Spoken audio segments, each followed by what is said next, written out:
Hello, Hello. and welcome to the Writing Quest podcast. This is episode 4. Pretty cool. And today we have our first guest. Would you like to introduce our guest? Hello. This is Logan.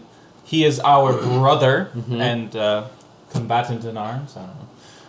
Sure, yeah. Fellow quester. Fellow quester. And Yes. he just got a new hat today. Logan, show off that hat. Let's see, look at this. Isn't it just purty? Nice hat. Whoa. And today, we're talking about video games. We're talking about video game stories. So, without further ado, huzzah!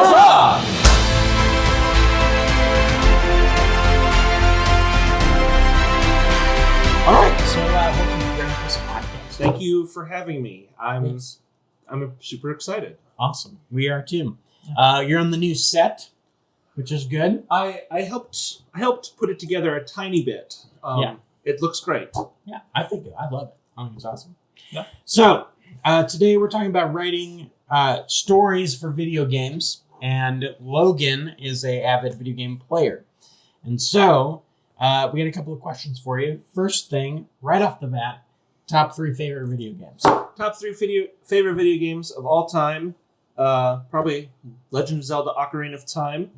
Classic. Knights of the Old Republic, the first. Oh. Great game, full of story elements, up your alley. And for my third one, it's kind of a toss-up between a new game that came out in 2018, I believe, or another game. But I'm gonna go with the newer one, Star Wars, Fallen Order, Jedi Fallen Order. Yeah. Oh, I heard about that one. It's a really great game. Is that one canon? It is officially canon. Okay. I didn't know. So basically, for Star Wars' sake, any new game that came out after they started the prequel trilogy, I think is pretty much considered canon. Okay. That makes sense. Or the new sequel trilogy, I suppose. Yeah, I was gonna say prequel trilogy. That'd be like Jedi Knight Academy, Yeah. Kyle Katarn. Whoa. But You're right. That does date you a little bit. You said that before we started. You were like, "My games might date me." I was like, "Yeah, you're right." Because I'm fairly certain Ocarina of Time originally came out on this Nintendo 64 in 1998. Yeah, that's a good game. So great. Speaking of Zelda, I'm super pumped because I've been actually playing a video game. I don't play video games. That's just not a thing that I do much. But I have been playing Zelda Breath of the Wild, which I also know I'm a little late to the party on. Only by 4 years. I only got a Switch a couple months ago. Got Breath of the Wild. That was the game I got for myself, and I finally started it, and I think it's great. It's so fantastic. Do tell. It's fantastic. Whoa. It's so so the thing that I like about it is I had originally been told that it was just completely open world. There's no real way to go about it. But there is a definite and because I don't play video games very much, I definitely needed a path. I can't just play it because I'm not that great at video games. Sure. So for me, it was if I follow the main story, it leads me through the game kind of a thing. But I think it's great. I love the game mechanics. The shields and weapons breaking all the time gets a little but that's also It's half the quite fun annoying. too. So get shields that don't break as often. Yeah. Right. And because Brendan started playing it, I own Breath of the Wild, and I owned it for a year. You didn't even start it. I didn't even start it because I wanted to play Pokemon. That's what I wanted. Mm. So Have you guys seen those TikToks that are no, you don't. You don't watch TikTok. I don't care for TikTok. Okay, so there's a TikTok thing. You guys are old. Agreed. So I'm not saying I'm necessarily young either, but there's a thing where a guy goes, or it's people, anytime it's a soundbite that they overlay all these videos and stuff, and it's, am I better than everyone else? And it's turning on your blinker before getting into the lane, an adequate amount of time, and then it's just that soundbite. Mm-hmm. And then when you just said, I own Zelda. Oh. Am I? What, you think you're better than me? You think you're better? All right. So the that's a great list of games. KOTOR, especially. I mean, let's Oh, talk yeah. about classic. It's so great. It takes place well before any known Star Wars that I can remember, Mhm. at least. It was basic so High Republic, right? So the new books in there Loving coming out. Kevin Scott, I love you. You're doing a great job. Please, thank you. You're the future of Star Wars. Boom. Whoa. Heard it here first, folks. New George Lucas question mark? Anyway. That's probably Dave Filoni, but that's a whole new conversation. Yeah, you're right. Continue. He's right. So I think that the Old Republic is essentially what the High Republic is doing now, but it came out before Disney bought everything and did all this stuff. This was the idea of Star Wars has been around forever, and so have the Jedi. I wish that they could do the Old Republic more justice eventually, but at the same time, the Old Republic stuff is very beloved, so it's kind of hard to Here's the thing though, is like the High Republic takes place 700 years. 200. It's only 200. It's 200 years before the events of Episode 1. Yeah. KOTOR takes place 4,000 years. Yeah. Before It's a huge difference. Like, Go they on. still have technology, and it's still potentially relevant to Star Wars, but they've never confirmed or denied that it's a part of it. So, okay, here's what we're going to do. Brendan and I, we already made a video about the High Republic in our High Republic review. So you should check out the link below or at the end card or whatever we decide to do. Mm-hmm. So the thing that I don't like about the High Republic, the only gripe that I have is Bacta. Now, what's Bacta? Okay, it's this magical fluid in Star Wars. Bacta is a magical fluid in Star Wars that heals people for plot reasons. Agree. They don't explain how it works. And also, it came about because Mark Hamill got injured in a car crash before Empire Strikes Back, and they had to be like, how do we get him healed from a Wampa attack really fast in Star Wars? So, boom, Bacta comes about. Anyway, history of Bacta. Well, in High Republic, Bacta is just being discovered when, it's being it's replacing an older thing that does a similar function. But in the Old Republic, Bacta is on the planet Manan, where they harvest it and everything. Right. And so 4,000 years ago, there was Bacta in the Old Republic, but it's not canon. Where it's like the Old Republic being canon is like, well, and I don't think it's official. I actually have a wrench for that. So Bacta is just being discovered in the High Republic. They never actually talk about Bacta in Knights of the Old Republic. They talk about something called Kolto, which is also found on the planet of Manan. Kolto is what's used as medicine in the Old Republic. Isn't it called Bacta though? No, they don't call it Bacta at all. It's called Kolto, and so maybe there's a plot hole in your plot hole. We need you to help us check. Is it Comment. Bacta? Is it Kolto? Is there Bacta ever referenced in Knights of the Old Republic? Let us I know. don't recall. But Knights of the Old Republic is a vast game with lots of information. So Yes. who knows? Okay, let's get to the questions. So, top 3 favorite games, we went over that. So, what are you currently playing? Games I'm currently playing, because you started playing it, I did start playing Zelda, Legend of Zelda Breath of the Wild. Which I think Breath of the Wild 2 is coming out soon. I believe it's in production. I don't know if they've confirmed a particular release date for it. Yes. So playing Breath of the Wild, it's great. Yeah. Other games I'm playing currently, I'm playing a game called Apex Legends, which does have a lot of lore surrounding it because it takes place in the Titanfall universe.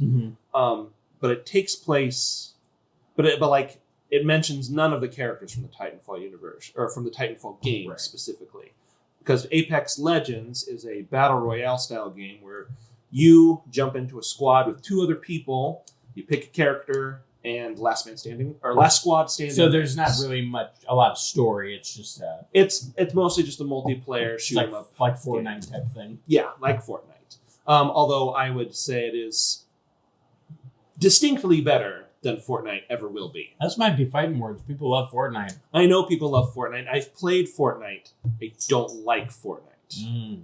Let us know in the comments how you feel about that. I played because our cousin Jacob plays. Classic. What's up, Jacob? If you ever see this, please. Boom. Shout out. Shout out to Jacob. But the fact that Fortnite, Apex Legends, a lot of these Battle Royale type games are coming out, most of them tend to be free. So a lot of people can play them, which is nice. Yeah. Which you kind of want for the Battle Royale type of thing. You want a lot of different opponents and Definitely. Yeah. And honestly, I think those are the only two games I'm currently playing a lot of. I mean, I did just download a new game called Control, which I haven't jumped into yet. But I also don't know exactly what it's about. So yeah. So what was the last? You were playing. It's that one that was kind of like Halo, but it was made by the same people. But Destiny. Destiny that's probably old too, I suppose. So hi, Grandpa. How you doing? So Thank you. The first Destiny game came out in 2012. They made Destiny 2 in 2015, I believe. Oh, so it's been 6 years. But the thing about I don't know anything. But the thing about Destiny 2 now is I think they've officially foregone an additional sequel, and they're just constantly expanding Destiny 2. I think that's what they're doing. Interesting. And it still has a large fan base, I'm sure, but I've stopped playing it because it became too much. There was so much stuff going on, and there were too much. Makes sense. Cut and dry video game. Yeah. Quick, speaking of Pokemon, you mentioned Pokemon earlier. I did. And since this show is all about story, I love Pokemon. Obviously, I've been playing Pokemon since Blue and Red version. Nerd! 1996. Yep, 1996. Playing the game, all that stuff. The story for Pokemon Sword and Shield was so stupid. I thought it was dumb. I agree with that assessment. I would say that it was still a slightly nice change of pace compared to what we expect out of Pokemon. What I will say, everything about the game of Pokemon Sword and Shield I thought was great. Like, I like the Pokemon, I like the gameplay, I love the graphics, right. I love that it's just so great. The story was not, I didn't care. I found myself just not caring about the story. Let me guess. Right. It's all about a kid who gets a Pokemon, wanders the world without parental supervision. No. And then... Not at all.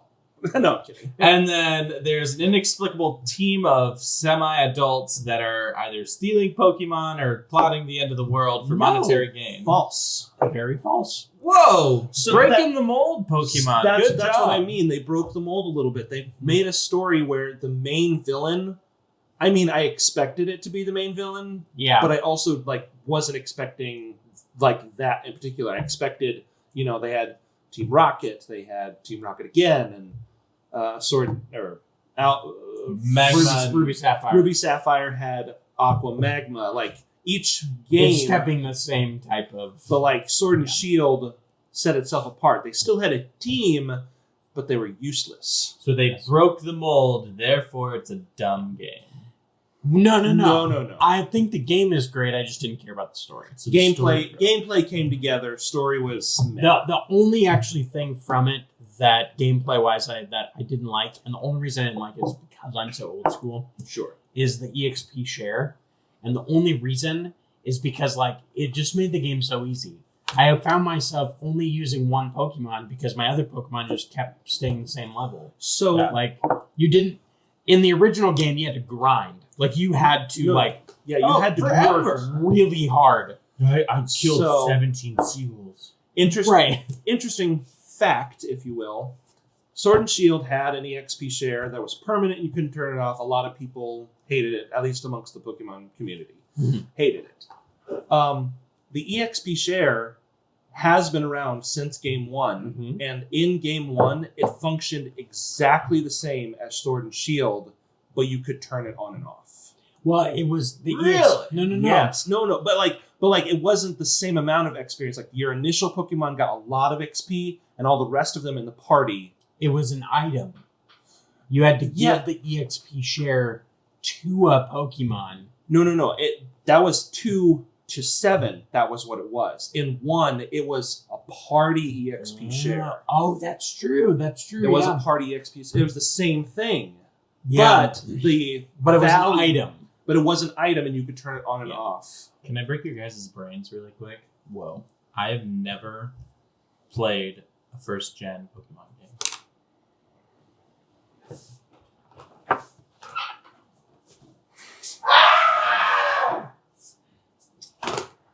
Don't you just love having a podcast where you can express yourself? So I do believe I just died a little. So here's the thing. Logan, do you have a Game Boy that he could play this on? I actually have a 3DS that you could play Pokemon Yellow, Red, or Blue on. I actually would not be opposed. I have a Switch, but I don't have any Pokemon games on it. Well, get ready for some gameplay videos from Aiden.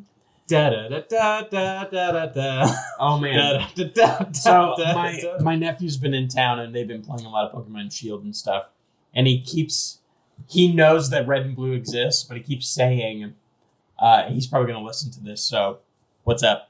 But he keeps mispronouncing it. He says like leaf green or fire red, and he goes, "Yeah, the original games." And I was like, "Bro." I mean, Blue version. In a sense, he's not technically wrong because the original Pokemon games were released in 1995 in Japan only, With green. which were green and red. Yes. Gotcha. Blue and was red came out In later. America. And the reason they did the change was they weren't sure that Pokemon was going to be a success. Right. So they made a game that had a lot of glitches, which is why Pokemon Green from Japan is so rare and coveted nowadays because it was an original Pokemon game and it was full of glitches and problems. And then they did Red, Blue, and Yellow later, and it was fine. Yeah. I remember Laramie, our other brother, had the yellow version. Yeah, so we got red and you got red, I got blue. Yep. And then did Laramie end up with yellow? Laramie ended up with yellow. Yeah. Brady And had silver. Brady had Crystal. Brady got crystal. So Was Crystal first gen? No. That was Gen 2. That was Gen 2 is crystal is the yellow version of Gen 2. Gotcha. Okay. Which that'll be exciting when they release Sword and Shield's third. I always thought I love that pattern. So they're not going to. Sword and Shield is what Sword and Shield is. That's the game. They're not going to have sword, shield, and bow and arrow. They officially haven't released a third type game since Gen 4. So like what I mean for the viewers is like generations 1, 2, 3, and 4 all featured 2 games that came out, and then a year later they produced an additional game that contains kind more of a combo content. of the two. Combo the two, and it contained different story elements. Like there was other stuff in it. Yeah. Generation 5 was the first one that didn't do Which this. was X and Y. Black and White. Black and White. Black and White came out as Black and White, and that was it. And then There was no gray. And then a year later, we expected Gray, but then we got Black and White 2, which was essentially the same game as Black and White with just more stuff. So it was 2 games. So I Interesting, played but- while we're on the Pokemon train, we'll get back to this last question here, but What was this podcast supposed to be about? gaming. Gaming. That's what we're talking about. We're doing good. We're doing good. Awesome. What are you doing? So You're baller. I had the original Blue, which I love that game, and So great. it's so great. My favorite generation is Gen 2, and the reason is gold version. So I had Blue. I think I got Blue for Christmas. Did we get Blue and Red for Christmas? I think we got Blue and Red for Christmas. Yeah. So we got that, played it, loved it. That was my game. But then when Gold and Silver came out, I saved my money up, my paper route money, and I went and bought Gold. And then that was you did that, and I bought you Silver. got Silver because obviously, see, back in the day, you had to really coordinate because you couldn't trade over the internet. They don't have that. You had to trek to other so people. I'm like, okay, I'm getting Gold. You got to get Silver. We had to. It basically made you weren't allowed to get Gold because I had it. Right. They had to have the, And it still holds true today. You got Sword, I have Shield. Yeah. They're doing Gen 4 remakes. I I really want Diamond, but I know you want Diamond, so I might go Pearl. Well, I played Pearl. You had Pearl. So I did that. The reason that I think the second gen is the best, it successfully expanded the games in a big way. Put up, was it 100 new Pokemon? It was 101 new Pokemon. Yep. You played through Johto, and it was a great. They added like the railroad, and they added breeding and all this stuff. It was really great. And then you could play Kanto too. So you could actually play both games Right. in one game. And that, like, when that happened, it was so cool. Well, and I think from a story perspective, what made it so great is that the main bad guys from Red, Blue, Yellow were Team Rocket. Mhm. In Gold and Silver, it was just a continuation of time. Like, it was 3 years later, and it was still Right. Team Rocket, but they were, because Giovanni left because you defeated him, Yeah.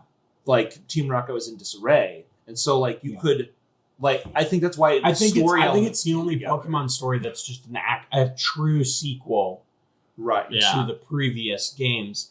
And the reason that I liked it was it felt like I just beat the whole game, and then you get like the bonus section where you Right. play the whole original game. That's But you get to start with Pokemon that are like level 55, 60. As Right. opposed It to- was Yeah. a true sequel, and it was very well done. Yes. And then I didn't really play Ruby Sapphire. I played a lot of Ruby Sapphire. And then the year I graduated high school, that summer, I got Platinum, and I played the crap out of that. I spent all of my summer between high school and college just destroying that game. So here's my thing. I think you say the second gen is the best. I say third gen is the best. And I mean, I know it was the one that I played, all that stuff, whatever. That But would have been like your first one. That's that was my first one. I that played. is fair. My Sapphire is right over there. nice. So the reason I think that it's the best, or that Gen 3 is the best, is because, like you said, that the second gen expanded it in a whole new way and all that stuff, made Yeah. Pokemon what it is. Third gen perfected that. This also proves a very important point, which actually comes back to Star Wars. Oh, nice. Fandom is based on nostalgia. That's it. Absolutely. 100% agree.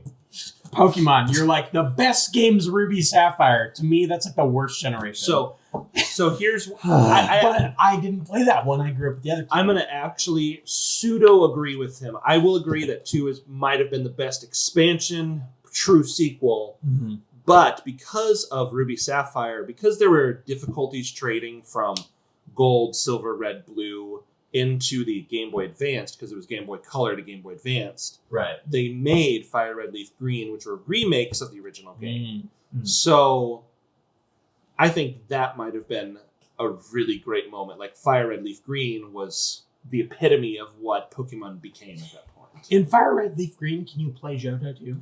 No. No. You could only do Kanto, Mhm. but they added a new area called the Sevi Islands, Mm. which Kind of like the Orange Islands. it was kind of like a pseudo Orange Island. This is what I want from Pokemon. And we're going to almost get it with Arceus. It's going to be close. Arceus? Arceus? I think it's Arceus. Okay. Wait, no, there's a movie. They called it Arceus, didn't they? I don't remember. It doesn't matter. Anyway, Let us What- know in the comments. what I want is a Breath of the Wild game that's a massive map. You could play it forever, never-ending game that is open world, and it is every Pokemon region. Boom. It's all of it in one massive thing. Gotta Run- catch them all. You gotta catch them all. You gotta catch all 900 Pokemon or however many it is. You have to go to... I mean, it's like a big game. Pretty much. That's what I want. So what's Pokemon Arceus? Well, Pokemon Arceus is an upcoming game. I don't think it's coming out this year. It might be next. I think it's early next year. I think it's early next year. But it's... Because Brilliant, Diamond, and Pearl is November. Yes. So I think Yes. Arceus is the beginning next year. Right. And like I said, they haven't really released a lot of details of it, but what they have released is it takes place decades to possibly centuries before the original game started. Mm-hmm. And I think it's going to be, you're going to be playing a character who is filling out the first Pokédex. Like, you know how when you go, you get the Pokédex from Professor Oak or the professor from the region? You're like discovering new Pokemon Right. for the first time. But I think there's an issue there because these Pokemon are clearly already discovered, but like the Pokédex is just an encyclopedia. Like, you point it at the Pokemon and it says, this Pokemon does this. I feel like this game is going to be like that person writing down the information for, hey, Zubat is a bat-type Pokemon. It can fly, it can do this, it can do that. Like, it's the compendium for and all it's the Pokemon. open world, so they're like, even Sword and Shield, it's open world-ish, but you still follow paths. Like, you can't stray from the... But I feel like with Arceus, it's going to be even more open world than Sword and Shield was. Like, where Sword and Shield definitely had a defined path, I feel like Arceus is going to be more in line with Breath of the Wild. Yes. You can go where you want. You can... when you get into like a Pokemon battle, it's more like running into a bad guy in the forest. Like, you're just... Gotcha. You don't go into like battle mode. Right, like you can still catch it. I think it's going to be a lot like the Pokemon Safari from the first game, where you personally encounter a Pokemon, you can throw bait or rocks or the Pokeball and attempt to catch a Pokemon. Yeah, gotcha. So, but it's kind of like, it's centuries before. It's almost like it reminds me of the third Ninja Turtles movie where they go back to Japan and it's like back in history or whatever. It definitely has like Japan elements and like Japan, like it pulls stuff from Japanese culture. It's a Japanese game, so right. Sure. So that's what Pokemon Arceus is. They really haven't released a lot of data on it. So pretty excited about it though. I want to play.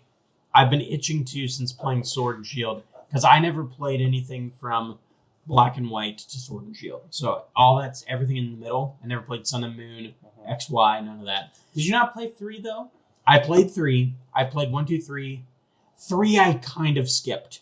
I played it after the fact. Right. Okay. But I've played 1, 2, 3, and 4. I loved 4 a lot. Mm-hmm. But then I think I had X. I think I got Black. And I played like half of it. And I don't know. I stopped. I don't know what happened. But you got old. I got older. And I stopped playing it. What I will say for Pokemon Black and White is it was the first game since the first one to introduce 151 new Pokemon. Mm-hmm. Like, every other game has released new Pokemon, but Gen 2 released 100, Gen 3 released 80 or 90 or something like that. Gen 5, or even Gen 4 released just, 100 or whatever. Gen 5 released 151 brand new Pokemon, and those are the only Pokemon you could catch in the game until after the Pokemon League. That's cool. That's a nice. Yeah. I felt like it was a really nice addition to the world. I need to give that one a try again. The 2 versions I've never touched. I've never played X and Y, and I've never played Sun and Moon. Ever. I don't even know what it looks like. Honestly, X and Y and Sun and Moon they're okay. Yeah. They're okay. They still added new Pokemon. It was still a basic story. The Sun and Moon games, or the TV show, I have a 7-year-old daughter. She watches a lot of Pokemon, which I love. Of course. But they get into like aliens and stuff, and it's kind of... Yeah, Generation 7 introduced the Ultra Beasts, which is what they're referred as. And so they're in Hawaii, but then also aliens. Right. It's a whole thing. And it's very strange. Additionally, this one did break the mold a little bit, where there weren't traditional gyms either. Like, you traveled around the region. That's the same in the show. Yeah, you traveled around the region and you did. They were called trials, I believe, and each trial had a very specific puzzle or a Pokemon at the end or something that you had to achieve, and then you could get the Z stones at the end, which were their own thing. Yeah. So it was a departure from the standard games, but it wasn't enough of a departure. Yeah. So you mentioned how your daughter watches a lot of Pokemon, which is like It's amazing. Every Pokemon nerd Journeys, has thing. which is the current show on Netflix, I think it's fantastic. nice. So And this is coming from a guy who woke up on Saturday mornings at 6 a.m. every Saturday morning to watch the original show. classic. And I think it's good. How do you feel about how every time that you watched like Pokemon or Star Wars or rewatched it or anything like that, how do you feel about having to rewatch it exactly as many times because your daughter's watching it for? I love it. Oh, okay. Yeah. No, so the only ones where it bugs me are the shows that like I just don't like. For instance, But I think the only show that's happened to is Fireman Sam on Netflix. I'd block that. Couldn't do it. Everything else though, like she loved Sophia the First. I could watch that show. So I've seen bits of that. It has It's a just story. It seems on. and like the other Disney princesses show up randomly in it. Like it's just good. All right. Yeah. So no, but like she loves Pokemon. She loves Star Wars Rebels and Clone Wars and all like. So I'm just like, I love it. Watch it. It's great. Clone Wars is really good. I'm in the middle of it. This is kind of straying from video games a little bit, but I do like it. Yes. Yes. But watching it. speaking of Star Wars, Yeah. there was a new game that came out. I believe it was 2 years ago now. It was called. We talked about it at the beginning of the video. I mentioned it as one of my favorites. Mhm. It was called Star Wars Jedi Fallen Order. Nice segue. Thank you. Thank you. Excellent. But what I really enjoyed about the game, so it was developed and created by Respawn Entertainment under the EA banner. What I like about Respawn is it was responsible for the Titanfall games and Apex Legends, and I don't know other games that they've developed or produced or any of that stuff, but I feel like they have a good grasp on telling good stories. Mm-hmm. And with Titanfall and Titanfall 2, which had a more prominent story than Titanfall 1, like the story was great. It was epic. It was Big. It was exactly what you expected. It was exciting incident, promises, payoff. It was all of it. Mm-hmm. And then I had a lot of faith when they decided to do this Star Wars game, which is considered canon. Mm-hmm. I was a little worried because it was like the first big story game into new Star Wars. Right. Because like they had the Battlefront games, and that was pretty much it at this point. They did Force Unleashed 1 and 2. So those are And actually those. part of old canon. Mm-hmm. And Yes. honestly, I would still argue that those are not technically old canon. They might be like faux canon. Faux canon. They're kind of like, we're gonna take influence and we're not gonna really say it's not, but Right. I mean, in those games, Shakti was still alive. And can we talk about how she dies like all the time? She dies a lot, yes. surprisingly. Agreed. In a lot of different ways. But I do believe that Star Wars Force Unleashed 1 and 2 came out before Disney's acquisition of Star Wars. So I do believe it's considered not canon. Yeah. But what I liked about Fallen Order was you played a character called Cal Kestis, who was a Jedi apprentice He's like a Caleb Doom. He's a Caleb Doom. Mm-hmm. He was an apprentice during Order 66. And they were on one of the Republic ships full of clones, and Order 66 came down, and out of nowhere, your master is just like, we have to get to the escape pods! And then he's slaughtered. And then, like, basically, spoiler alert. But oh no, Order 66. I wonder what could happen. Oh. Basically, your master... Adam Sandler.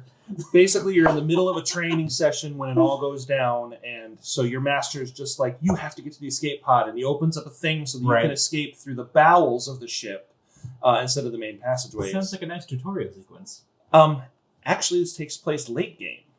Ooh. Yeah. So you start the game as a Padawan. You start the game as... so the game actually takes place 5 years later. This is actually a flashback that Cal Kestis is experiencing. Because he's trying to remember, like, when Order 66 went down and his master got slaughtered and he escaped, he escaped with his master's lightsaber. Like, his master handed it to him as he died, and escape pod gone, and that was their departure, and he died. Spoiler alert. But so he has his lightsaber, and he does keep it on his person, but he basically cuts himself off from the Force. Maybe not effectively, because he still reconnects a little, but he tries to. He tries to, because this is now the Empire. The Empire are searching and looking for Jedi to kill, and so for 5 years, Cal Kestis works as a scrapper on the planet of Braca, which was just featured in Bad Batch. Yeah. So wait, okay. So wait. So episode 1, Because Star Wars. Okay, new video. Star Wars. So there's Star Wars, Phantom Menace, Clone Wars TV show. Somewhere in there's the Clone Wars movie. Clone Wars movies before the Clone Wars. It's after It Attack came of the out. Clones, but it's before the Clone Wars show. That is not true. No, because it's he in the goes to middle. Raxus Prime, and in season 2, It is in the Right. middle. It is in the middle. You're right. You're somewhere right. in there. It was produced before the show. Yes. That- It was the yes. It was precursor. So yes, so yeah, Clone Wars movie somewhere in there, and then Revenge of the Sith, Bad Batch, Fallen Order, Rebels. Fallen Order, Bad Batch probably happened at the same time. No, Fallen Order takes place 5 years after. Oh, 5 years So after. Bad Batch is immediately after the Empires took Yes. over. Okay. So maybe in season 6 of Bad Batch we'll see what's his name, Cal Kestis. Cal Kestis. I doubt it, but maybe.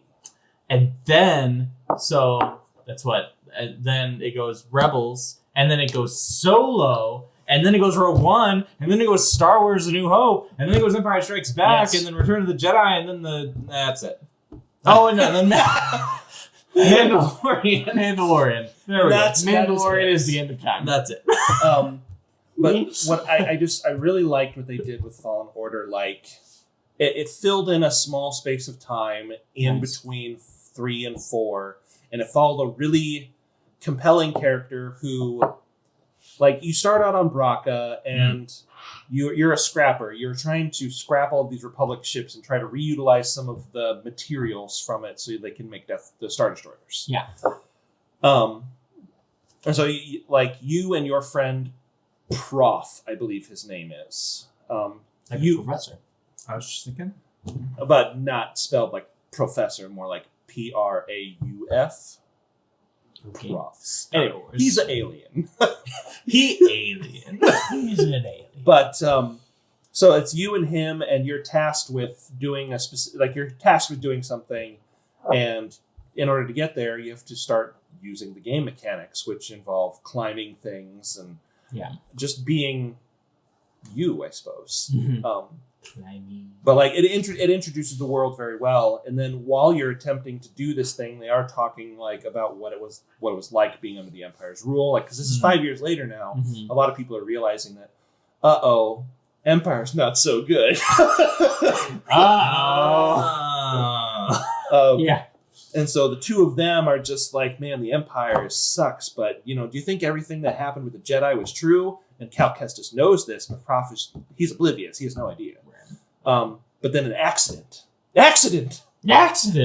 Prof falls off the ship they're on. And he's saying, plummeting to the ground, and he force stops him in midair, and he gets caught by a thing flying underneath.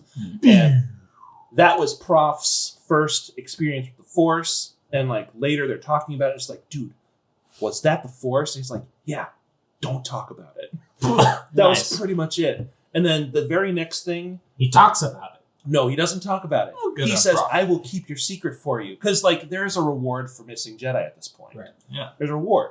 So, I mean, and if you work as a scrapper, I mean, you need some moolah. Yeah. Anyway. But the very next thing that happens is, like, your shift is over, and you've saved Prof, and all this stuff. And then, The Grand Inquisitor. yes, the Grand Inquisitor. Wait, really? No, seriously. Oh! I was looking for the word. Nice. I wouldn't actually call her the Grand Inquisitor. She's more like An Inquisitor. she is an Inquisitor. I think they call her the 9th. No, she's the first sister, is what they Okay. refer to her Oh, yeah. as. And then in Rebels, it's like the something other sister or something. well, because in this game you actually kill a lot of these sisters. Mm. You kill, like, spoiler alert, you kill the first sister and you kill the 8th sister, but they are still Inquisitors. Yeah. Gotcha. But anyway, so 2 Inquisitors show up where your shift has ended, and they're just like, we have reports that there's a Jedi amongst this group of people, which includes you and Prof. And so you're just like, and then Prof, in an attempt to save you, claims that he is the Jedi. And it fails, and Prof dies immediately. Well, All right. before we give away the whole game, For those of you who do like story, what I liked about it is that it was only a story game. There was no multiplayer. There was none of it. It was a story. you're following the focused story. game. Yeah. The gameplay was really well. If you like Dark Souls, great game. Yeah. True. You'll like it. Very good. I think it's time to wrap this up. We've been going for a while now, so Oh, yeah, we have. Well, thanks. High flies. this has been a good episode. We had some good conversations. I think so. About the Pokemon. I wasn't prepared for that, but Hey, Pokemon is good stuff. Pokemon's I haven't played that in So- years. thank you for joining us on the show. Absolutely. We appreciate it. We'll Do you- probably most likely have you back. Do you have anything that you'd like to promote? Like, what are you doing these days? I do have a Twitch account, but I'm Twitch not very active on it. It's Mr. Legends 21. 21. So Check him out on Twitch. Subscribe. but I'm not very active, so Be more active. fair enough. All right. This has been the Writing Quest podcast. We are so excited you are here. And I think there's really only one thing left to say. Huzzah!